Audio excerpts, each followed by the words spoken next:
दोस्तों नमस्कार। इस वीडियो में मैं आपसे चर्चा करूंगा कि दुर्गा सप्तशती का पाठ नवरात्र का समय शुरू होने वाला है। 9 दिनों के अंदर आप क्रमवार कैसे पूरा कर लेंगे, क्योंकि बहुत सारे ऐसे लोग हैं जो एक दिन में 13 अध्याय तो नहीं पढ़ पाएंगे, लेकिन कुछ विधि विधान से अगर उसको पढ़ते हैं तो कम समय में ही माता दुर्गा की असीम कृपा आपको प्राप्त होगी। तो आइए समय ना गवाते हुए शुरू करते हैं। देखिए, सबसे पहले तो आपको षोडशोपचार विधि से गणपति की स्थापना करनी है, गौरी गणेश की। उसके बाद कलश, उसके बाद नवग्रह, उसके बाद माता दुर्गा की आराधना करनी है। तो माता दुर्गा की आराधना करने के लिए सबसे पहले आपको ये करना पड़ेगा, संकल्प करना पड़ेगा। तो संकल्प आपको कोई भी गूगल वगैरह में टाइप करेंगे, जैसे है ना, ओम विष्णु विष्णु विष्णु द्वितीय परार्धे, अपना नाम ले लीजिए, गोत्र ले लीजिए, उसके बाद द्वितीय परार्धे श्री श्वेत बराह कल्पे करके फिर मैं जो है माता दुर्गा आपकी आराधना क्रमवार स्थिति में करूँगा। संकल्प कर लो। उसके बाद आप दुर्गा सप्तशती का जो पुस्तक है उसका पूजा भी कर लो। आप वो सब दुर्गा सप्तशती में दिया हुआ है। उसके बाद शापोद्वार जरूरी है। शापोद्वार में आप देखोगे बहुत सारे कन्फ्यूज़न है। कुछ बड़े मंत्र भी हैं, कुछ मंत्र ऐसे हैं जिसमें कहता है कि सुबह शुरू में भी करो, आप अंत में भी करो। अब उसमें कन्फ्यूज़न है कि 13वें अध्याय के बाद पढ़ना है शापोद्वार का मंत्र, या और भी जो रहस्य, मूर्ति रहस्य और एक्सेट्रा एक्स्ट्रा उसके बाद। तो मैंने जो खोजा उसमें जो सबसे सरल लगा मुझे, ये पाठ शुरू करने के पहले सिर्फ 108 बार कर लो, अंत में पढ़ने की ज़रूरत नहीं रहेगी। और ध्यान दो, आप ये मंत्र है ओम श्रीं श्रीं क्लीं होम ओम ऐं क्षोभय मोहय उत्कीलय उत्कीलय उत्कीलय, 3 बार उत्कीलय है, ठंग छंग। तो ये आपका शापोद्वार हो गया।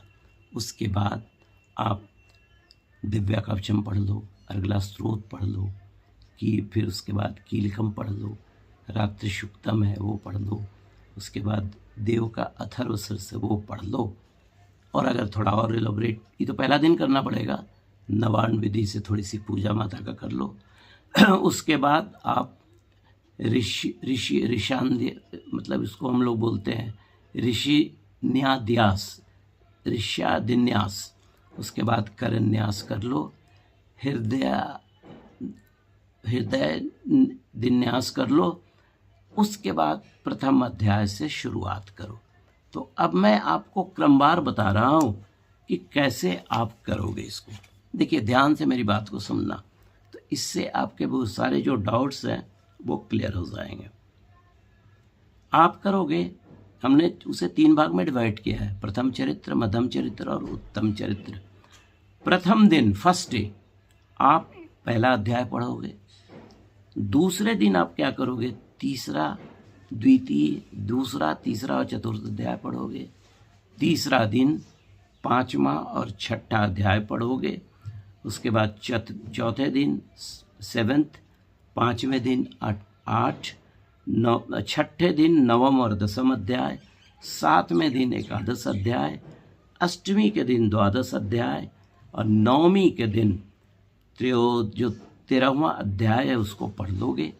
पढ़ने के बाद जो बाकी जो क्रियाएं होती हैं, हवन कर लोगे, आरती कर लोगे, पुष्पांजलि कर लोगे। उसके बाद क्षमा प्रार्थना करोगे, और जो आपने कलश बिठाया है उसे 10वीं को विसर्जन करेंगे, 9वीं को नहीं करेंगे। और एक चीज़ और भी शेयर करूंगा आपसे कि आप जो 9 दिन होते हैं क्या क्या भोग लगाएंगे माता को।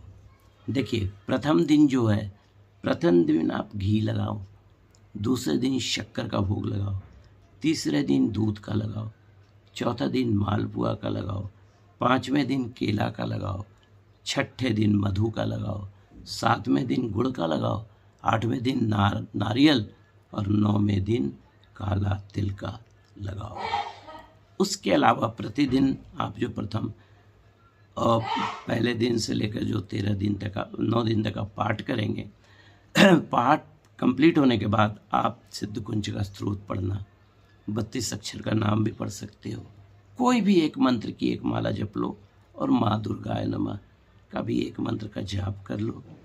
ये आपकी पूजा उस दिन कंप्लीट हो जाएगी। फिर दूसरे दिन जैसे मैंने बताया क्रम के अनुसार उसके दूसरे दिन ये आपको मतलब संकल्प वगैरह नहीं करना, संकल्प तो आपने ऑलरेडी कर लिया, पुस्तक की पूजा करोगे और बाकी जो सीरियल है अर्गला के कवच दिव्या जो भी है वो चीज़ें पढ़कर फिर जो अध्याय मैंने बताया उस तरह से करो, आपको माता दुर्गा की अक्षुण्ण कृपा मिलेगी।